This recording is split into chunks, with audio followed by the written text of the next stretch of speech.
સાહેબ, આટલા દિવસો પછી માયાભાઈ આવીને સોશિયલ મીડિયામાં એક વાત કરી છે, જે થઈ રહ્યું છે સારું થઈ રહ્યું છે, થશે તે પણ સારું થશે, ને આખી જે તમે પણ વાત સાંભળી હશે, કઈ રીતે જોઈ રહ્યા છો? હું પણ એ જ કહું છું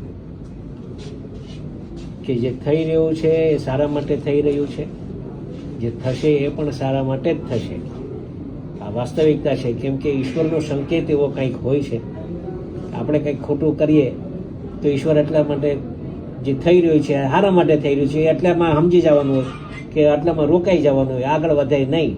અને એના માટે આ થઈ રહ્યું છે સારા માટે થઈ રહ્યું છે, થશે એ બી સારું જ થશે અને હવનું ઈશ્વર સારું કરે. સાહેબ, એક આખી સવાલ કે આજે અહીંયા સંમેલન હતું, સુરતમાં આવ્યા અને કઈ રીતનો સંદેશો? કોઈ સંમેલન નહીં, આ માત્ર ને માત્ર મારે આભાર માનવો નથી. એક બપોરે હું અહીંયા આવ્યો ને બપોરે એક મીડિયા દ્વારા એક સંદેશો પહોંચાડ્યો કે બધાનો આભાર માનો છે, અહીંયા ભેગા થાવ. આટલી મોટી સંખ્યા થશે મને પોતાને આઈડિયા નહોતી, પણ હું ફરીથી આપના માધ્યમથી હું 18 વર્ણના લોકોનો અમે આભાર માનીએ છીએ, સોશિયલ મીડિયાના લોકોનો આભાર માનીએ છીએ, ટીવી મીડિયા જે છે એમનો અમે આભાર માનીએ છીએ કે આ લડતમાં અમારા સાથ અને સહકાર આપ્યો.